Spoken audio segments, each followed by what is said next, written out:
Hi, I'm Forrest Poston, hyperthyroid cats. I'm not a vet. Don't want to pretend to be one. I'm not playing one on YouTube. However, I have had a little bit of experience with cats along the way. Gee, I've only got 3 in here with me at the moment. That's a little unusual. I'm seeing more and more talk about no iodine, about looking for foods with no iodine, or really kind of going crazy trying to find a food with low iodine. And that is a problem.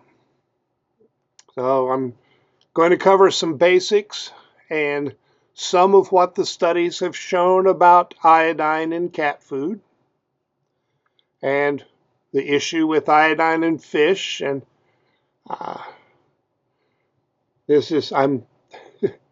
I'm not going to go into deep science or anything. This is some basics. And to be honest, the basics about iodine are things that I'm pretty sure you learned in health class back in 6th or 7th grade, or 4th or 5th, and promptly forgot as soon as you took the test on that part of the subject. Number 1, iodine's essential. Too little of it, we get sick. None of it, we die. Same for cats. We don't make our own iodine, and iodine is critical to thyroid function. It's what the thyroid uses to make the hormones that it sends out into the body. So you don't take iodine in, you don't get thyroid hormones.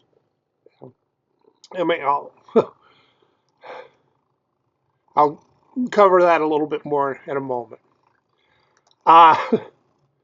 Also, we used to use a lot more iodine. We used it medicinally. There were bread recipes with iodine. And then we got a little funky and weird, and we started eliminating iodine. And it got to the point we have to put iodine in salt just to make sure that people get enough iodine these days. And of course, now we're on the anti-salt kick based on a highly flawed study. So we're probably getting enough iodine, but maybe not. And I'd like to see some studies because I suspect we were healthier when we were using iodine in a lot more ways. Yes, it is possible to get too much iodine, but it's not easy. The recommended minimum for cats has actually been increased just about every time they've done studies. They have increased the recommended minimum. Now we've got all this paranoia over too much iodine, and the reality is they have to keep increasing the minimum because it's not good enough. And the hormones, the T4, T3, that sort of thing, are mostly not affected by the differences in iodine in the food within a fairly wide range. Now, there are circumstances where things can get funky, but you have to remember that a cat's body, like ours, is a series of interconnected systems that each work to maintain balance. The pituitary produces TSH, which tells the thyroid how much T4, T3, and such to make. The thyroid uses available iodine to do that. And the rest of the iodine pretty much just goes,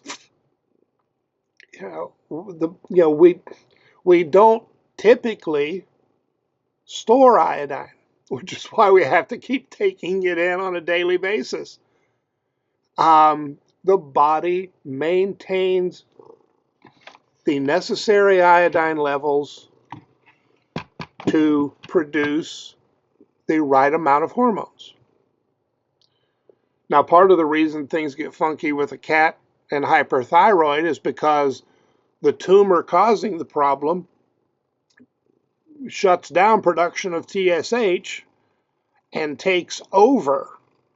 So it's not following the rules anymore, but it still doesn't just use every trace of iodine it can get. Most of the iodine over a certain amount just goes, through the body. Now, with the foods, pardon me, Bob, we're getting a little... One thing to keep in mind, the studies, a lot of this talk is based on, were done at least 10 years ago. And even some of the studies talking about studies are using information from much earlier. And some of the studies are 50 years old or more. So what they're saying about the iodine in the foods is not up to date. Now, I'm not saying companies have gotten better, although I think there are better companies out there. And I don't know, if they actually studied some of the better companies, and we don't get information such as, these, lower priced companies had this amount and are there companies that have just always been better about this or currently are better? And the studies usually, they're just using a sample of a food and they're not checking, does this food and this flavor have varying amounts of iodine from batch to batch? We don't know that. Now, what the studies have found, some of the foods, even if they have iodine supplement in them, and most of the foods do because without it, they're too freaking low in iodine. So don't freak out if you see, an iodate or something like that listed in the ingredients. A lot of the foods were actually still too low, which can cause, significant problems. Some of the foods were over the suggested limit. And the suggested limit really is based on one study that said, staying over this amount might cause problems. Might. And it's a pretty dang high amount. And most of the foods were, somewhere within what's considered the acceptable normal range. Above the minimum, below the maximum. And that's really all we want. Now, if you look at just the ones that are fish flavor, guess what? Some of them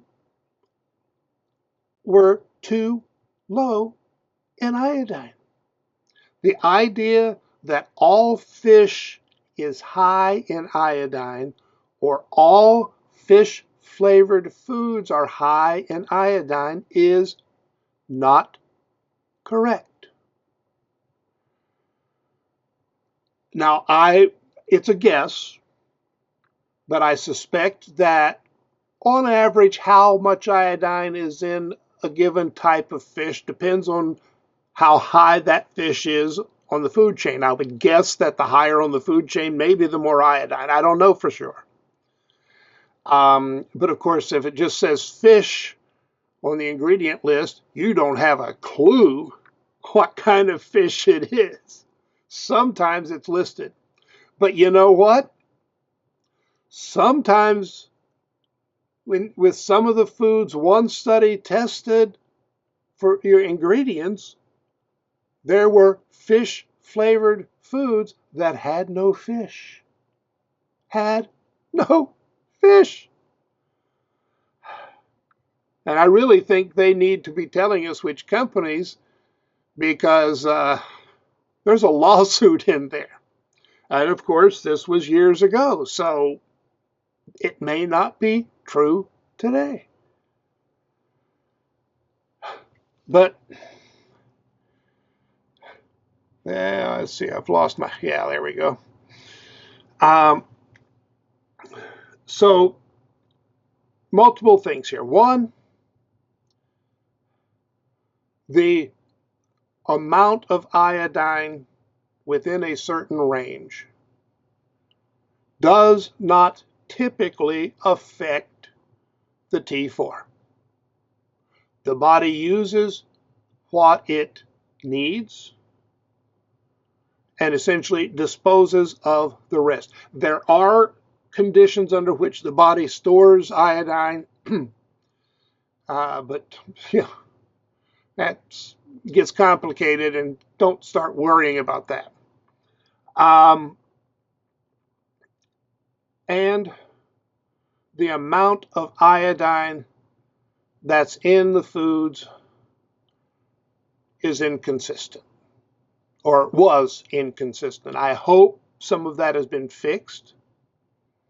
But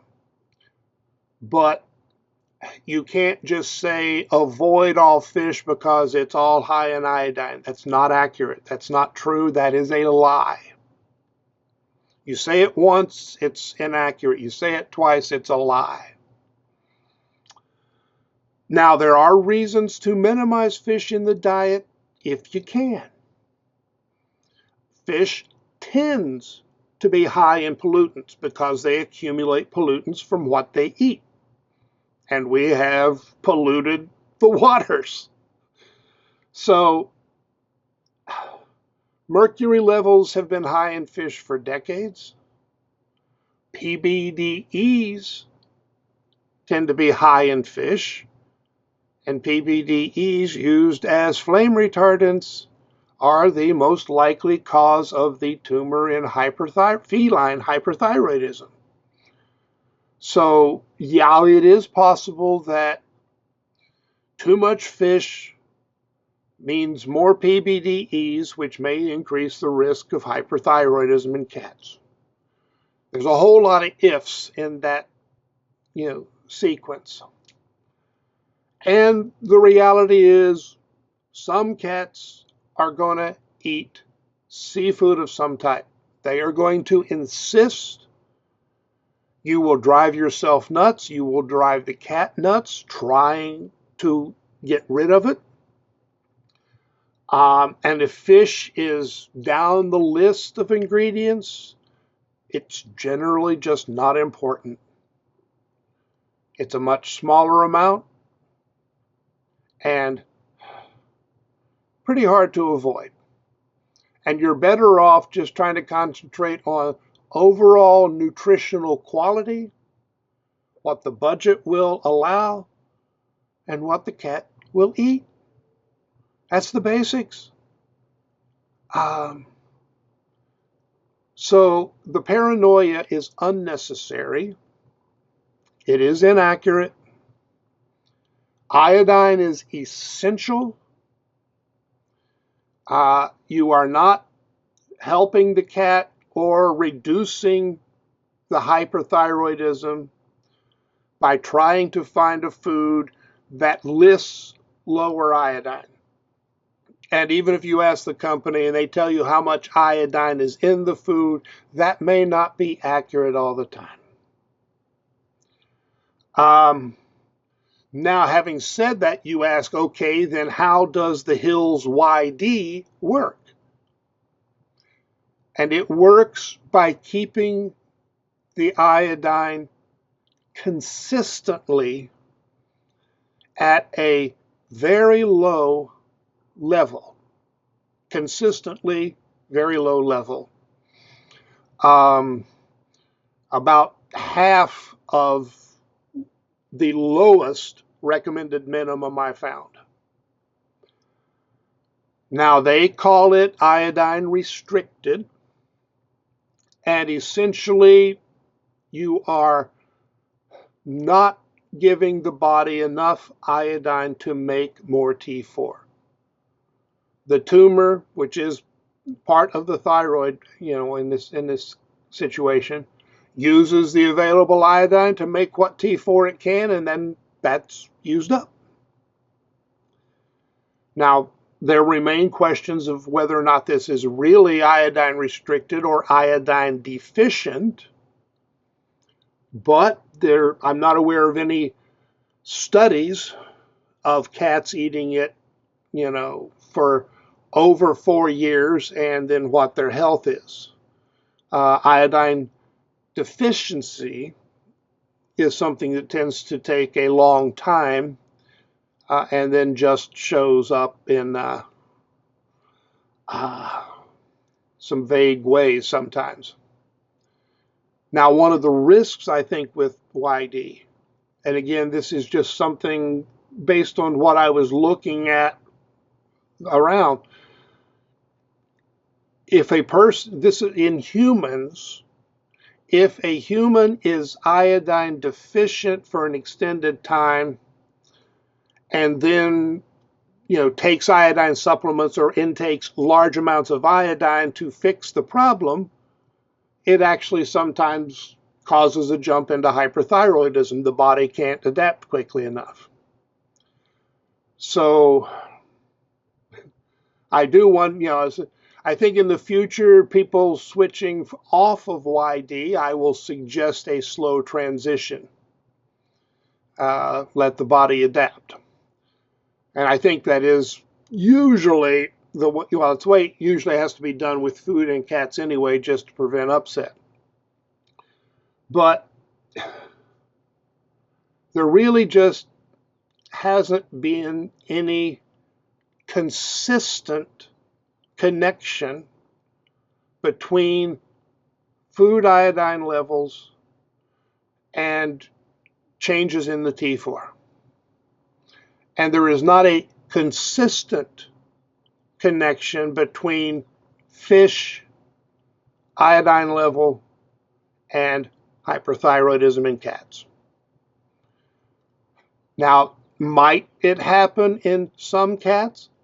Probably.